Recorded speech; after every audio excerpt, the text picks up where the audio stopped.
Thank you for tuning in to another edition of Red Hawks Spotlight. Today we're going to be interviewing Ian Johnson, senior defender on the Montclair State soccer team. Ian, thanks for coming on. Yeah, thanks for having me.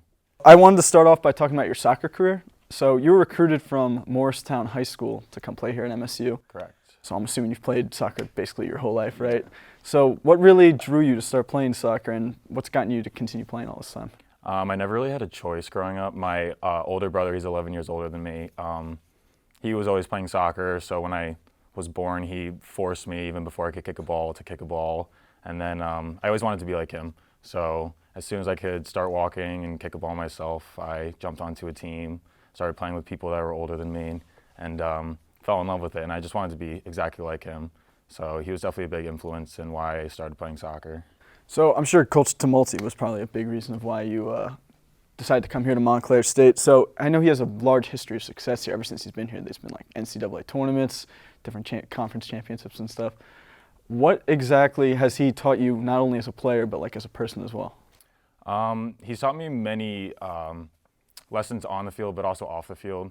One big one, which I didn't really have in high school or in leagues coming up into college, was getting a community with my teammates and building a relationship that can translate off the field to on the field. He makes sure that we have each other's backs, we're always there for each other, and we take care of each other. So that's one thing that I really value that he taught us, and to make sure that we show on and off the field. Do you and any of your teammates feel any sort of pressure to like continue finding success as a team, just to because like all of this like success that he's had, just like do you feel like there's pressure? Absolutely. Montclair State, especially in our conference, in the NJAC conference, we're always the either 1 or 2 or at least top 5. Coming into this year, we were ranked 4th in the nation, so we always have that target on our backs.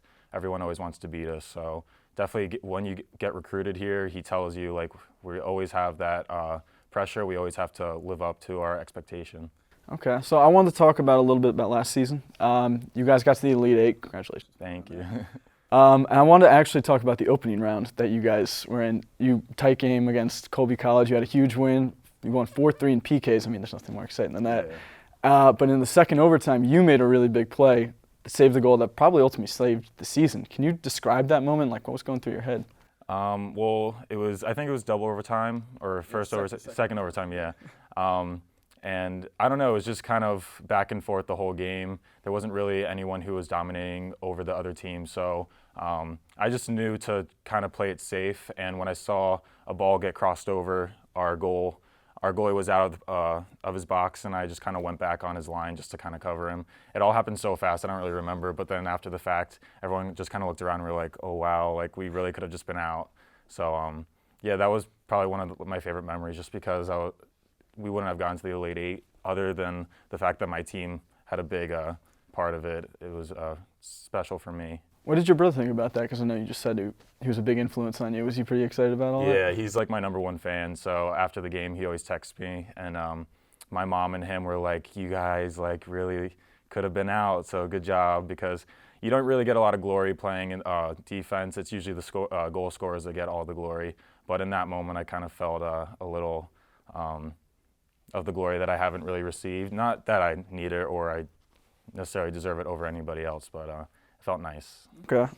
So obviously after making it to the Elite Eight last season, what is your guys' expectations for this season as a team? Every year we always expect it's always win the conference and get at least to the Final Four of the national championship. So that's exactly what we're trying to do this year. We had a bit of a rough start. We're 8-4 right now, but it's still the same goal, still trying to take it one game at a time and not look too far into the future, but yeah. Where do you guys think you can improve after, you were just saying you kind of like a little bit of a rocky start, like where do you guys think as a team you guys can improve as a whole? I think we just need to work on putting away our chances. We have a lot of depth on our team, so we have a lot of guys that can rotate in, a lot of forwards that can come in and make a difference. And it's all just about the final product and making sure we get our shots on target and making it count. Okay, so on the flip side of that, what would you say is the team's biggest strength so far this season? I think our biggest strength is our defending on all parts of the field. Our forwards always track back. They're always pressing their defenders. Our back line are all returners. We're all seniors. So our way of play, we know how to play our game. We're really comfortable with each other, and we know how each other act. So I think defending is definitely one of our big strong suits. Okay, so I'm going to give you a chance to highlight someone else on the team. Who do you think's made the most improvements this season, has really become like a key contributor in the team's efforts so far this season? Probably my fellow center backs. We play three in the back, three center backs, and I'm the central of the three center backs, but my teammates to my right and left, Devon Foster and Damian I can never pronounce his last name. Kolajic. He's Polish. They both have like made huge improvements since starting in that same position last year that they both play, and I would be like nothing without them. I'm usually there to clean up anything in the back, but they're the ones that are hustling the entire game, making sure I look good, so that I definitely owe a lot to them. I'd like to change topics here real quick, because not only are you known for playing soccer here in MSU, but you're also known for coming out publicly as gay. Take us through the process of what it was like before you decided to come out to your teammates and everything. So, what was it like interacting with family, friends, and your teammates? And, it must have been difficult for you not being able to be your true self. Yeah, absolutely. My family was always super open about different aspects of life, and I grew up in a pretty liberal family. My dad was a professional ballet dancer, and my mom was a photographer, so like they were super artistic in their own sense. So I always grew up with musical theater and stuff that some people wouldn't consider super masculine. So I think I always kind of tried to challenge masculinity even before I did come out, when I identified as a straight male. But I always, I kind of always knew I was, but I never really wanted to accept it. So I always had girlfriends in high school. I had a 3-year-long relationship before coming out, and it wasn't until actually coming to Montclair that it was after my fall season, my freshman year, that I just came to the realization I was. And they were super, super supportive about it. My older brother, who I mentioned before, he actually is transgender, so he was born a woman, or a female, and transitioned to a male. So he kind of took my spotlight, but when I eventually came out, it was kind of, in the best sense, it wasn't a big deal to them at all, because they already kind of had to go through his transition, so that when I came out, they're like, oh, cool. And I was like, thanks, yeah. So was there one person in particular that you decided to talk to first? Yes, actually, it's she doesn't go here to Montclair, but one of my best friends from home. I remember me and her both went to go to Columbia University to watch our friend play a basketball game. She plays for Colgate. And I was sitting on the ground of Penn Station, and this was on our way home, so the entire train ride there, I wanted to tell her, and I couldn't. We went to the game and everything. I didn't want it to be weird at the game. And then we were sitting on the ground of Penn Station, and I just turned to her, I said, Allie, I'm gay. And she said, really? And I said, yeah. And I started sobbing on the floor of Penn Station during rush hour. But it was a weird moment, because it kind of felt like a huge weight was lifted off my shoulder. And I finally kind of felt some comfort in that. So yeah, but she was a big reason for my coming out. So let me ask you then, what was it like when you got to tell your brother? Because it seems like he was such a big influence on you. It was, a lot of people say it wasn't like the biggest shock of their life, and so I think he kind of always had this idea of like I possibly could be, but also going back to the fact that my family is super open, and we like always tried to challenge those masculine stereotypes. He was just super proud of me for actually coming out, especially in college. He was expecting it to be a harder transition for me, but it wasn't at all. I definitely picked the right place to be in that, in coming out.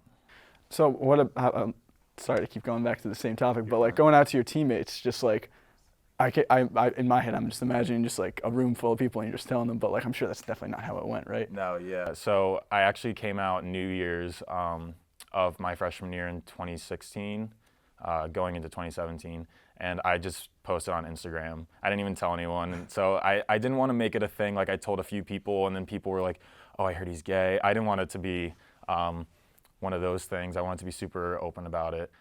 So I just posted on social media, and then there wasn't really much said when I got back. They were just kind of like, oh, hey. And then gradually I started being more comfortable to talk about it with them. And I have like the best teammates in the entire world. They were super accepting, and they always ask me questions too, which I really appreciate because they're educating themselves. And even if they did have prior judgment towards the LGBTQ community, I think I've helped them understand my perspective and their understanding towards everything, which could be beneficial in the long run for their whole judgment on people. So let me ask you then, so now that you're finally open about it, how has that affected not only like your relationships with your teammates, but just like your personal life in general? I've like never been happier. I was like super depressed in high school just because I was always wrestling with the fact that I might be, and I never wanted to accept it. But I've been super happy. I've been in relationships that I actually felt something. And I feel like just as a person, I'm more outgoing. I can really act and say what I feel. And I think it also shows in like my playing on the field too. I'm just more confident in all aspects of life. Okay, so I wanted to highlight some of the things that have come up because of this, because a fellow student of ours, Kylie Makarski, she did a feature on you about coming out publicly, and not only was it like big around here on campus, it was big beyond campus actually. What was that kind of like? Can you tell me about that experience? It was kind of emotional actually. I didn't expect the whole attention, all the attention from it. Outsports Media contacted me and asked to do a story on me, and then from that I got a bunch of messages from other out athletes that were younger than me saying how it meant so much to see like someone like me coming out in college being able to play a sport and being okay with it. And I remember sending it to my mom, and she's like just me coming out makes such a huge difference, even though to me it was just kind of like whatever. Like not a lot of people have the family I do that is so accepting. So just to see other people out there for the younger person that I wish I could have seen, I think was super beneficial for other people. Okay. And actually ESPN came and did a feature on you as well, didn't they? Yeah. What was that like getting to work with ESPN? I mean, it was really cool. Izzy Gutierrez, who's an NBA sideline reporter, came. And he was like one of the greatest guys. He asked me a lot of challenging questions about what it was like growing up, and brought up certain things from like grade school and high school that I didn't want to have to like really go back to, but it was kind of nice to see how far I've came. And just the fact that Kylie's video and like what she's done has gotten so much attention that Izzy Gutierrez from ESPN came to Montclair State was super, super cool. And my coach got to be interviewed, and I think he thought that was pretty cool. He's not normally the type of guy that does that type of thing, so it's kind of funny to see him out there sitting on like the turf with him talking about me being gay. So it was pretty fun. So I'd like to get your opinion on a national topic. I know your major is gender and women's studies. Why do you think that there's so many women athletes that are able to come out as gay, like Sue Bird, Megan Rapinoe, Elena Deladon, while for like men athletes, it just seems like male athletes, it just seems like it's so frowned upon and just like strange for them to do it?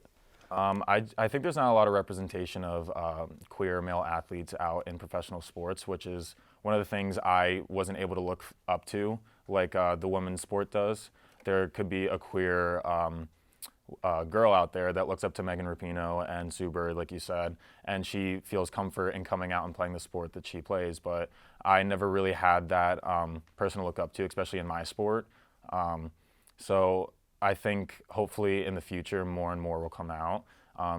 And even at like the college level, like I said, like I got messages from little boys like saying how it meant so much to them and how I was a role model to them. So hopefully in the future, more professional athletes can come out for a more wider audience. All right, so last question for you. What would your message be to any fellow student athletes who are struggling and maybe afraid to come out publicly? Just to like stay the course. It's not always going to be the easiest. It's not always going to be as smooth as you would like it to be, but it always will get better and it always will work out in the end. And if it's not your time, it's not your time, to not force it, but also don't hide yourself. the closet's a scary place to be in. So if you can find an ally or someone that you can go to and just to even talk about it, definitely try to find that person. All right, and I wanted to thank you for coming on, man. Yeah, I appreciate you coming me. on for the interview. This has been another edition of Red Hawk Spotlight. My name is Nick Jackham.